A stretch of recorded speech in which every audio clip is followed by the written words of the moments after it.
Hello and welcome to the Space Between Ideas. I'm Blank Gates. Today I wanted to start off this video with a really strange conversation about crazy psychiatrists or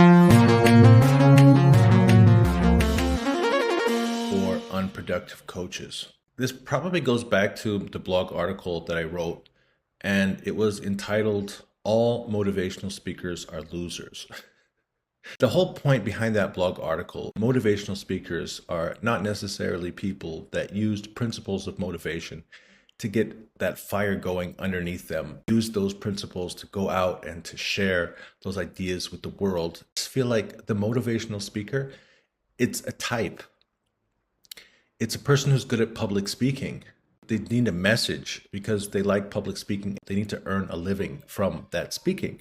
And so they need to pick topics that can make money. So this is what I mean by all motivational speakers are losers. It's just somebody who's really good at public speaking, and then they found something that people are interested in paying money for. And that's really about like another issue I've been thinking. You watch those Thomas Scholl videos that talk about has some connection with economics. And he's giving us this description of a government organization, and the purpose of the government organization is to make sure that there are some regulations related to agriculture, and that those regulations will provide more prosperity for the people. And then Thomas Scholl, he discovers that actually the policies of this agricultural department primarily enable the people who work for the agricultural department to have a job. And if you were going to put in policies which would actually improve the prosperity of the people, then it would at the same time reduce the number of people who were employed in the agricultural department. And so he was confused. Government. So government, it's the process of creating new bodies, and then the bodies realize that if they're going to stay alive, like they don't want to go back out into the market and compete. And like, this is like the story of my life, you know? So what did you learn? I learned Chinese law. And how is that helping you now? So what did you do? I went to Hollywood to learn film directing and acting. And how is that related? Actually, I guess it has a little. Anyways, so in life, you pick up different things and you jump back into the world of competition. And it's tough to jump back into the world of competition, to start again from zero to one. Remember, we had a video about this already.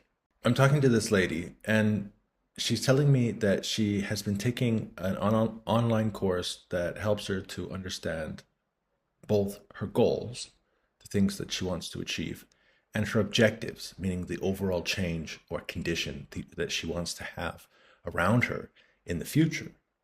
And that they're helping her to understand really why. Like, why do you want to achieve that short-term goal? Why do you want those long-term objectives? What kind of vision do you have? And I'm like, what are you talking about? This is what we've been talking about for like months. This is like exactly what I teach. But she skipped a lot of classes, I guess.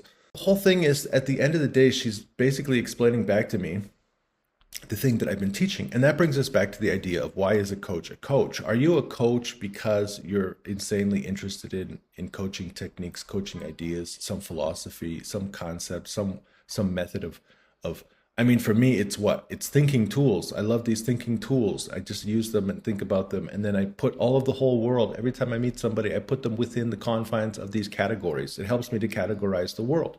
So I'm a category person. I like to understand categories, put people into categories, understand how categories work with each other. And then the result is what? So that means that I'm also coaching myself in my own business. Therefore, I've already resolved all of the website issues and the payment issues, and I've created sales pages, and I've created everything that's necessary to direct traffic to that eventual sale, and there's follow-up emails, and there's email marketing, and everything's done perfectly, right?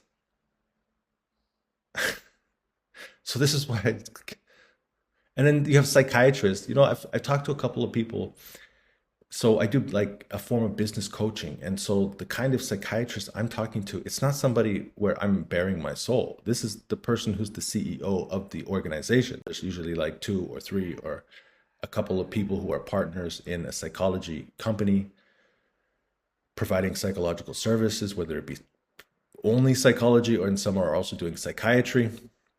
And they have to manage a business. And then they're saying, hey, listen, there may be other opportunities here than just the hourly work that I'm currently doing. And what opportunities are there to both improve the processes that I'm using to improve my current business, therefore provide me with an opportunity of time and resources that I can use to create some new asset.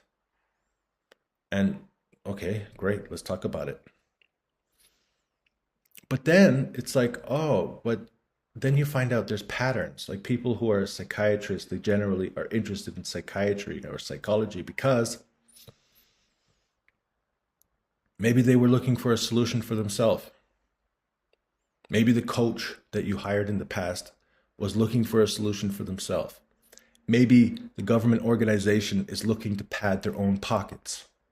Maybe the public speaker was only talking about motivation because they're good at public speaking and they were looking for a way to make money. So they had to sell a topic, which was paying the bills. You know, that's so it's like, what is it that we all want? And it's like,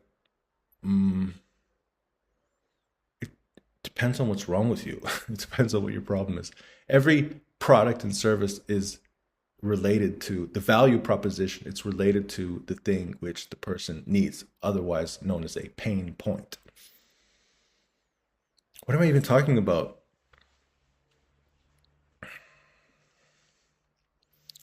So in the last couple of videos, we were just talking about personality traits, and I was talking about if I wanted to be a CEO, then I would have to improve my conscientiousness and my extroversion, and that neuroticism, it could go down a little bit, but it depends. If you're highly conscientious and you're also extrovert and you have a relative high amount of openness, then who cares if you have neuroticism, because it makes it on paper. You're industrious. So it's actually the most important point is called being industrious and having enough of a relationship and having enough openness and having enough conscientiousness to get the work done. And then okay, so actually the whole point is, can you get the job done or not?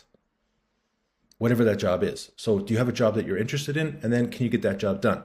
Now, how is that linking back to the original idea, which is in a business, there's three different things in a corporate menu. Either you're going to be a manager, an executive manager, or you're going to be like a coach, analyst, like a person who's thinking. So the first one, remember, executives and managers, they're the actual people who sign they make the decision, the final decision. They make it.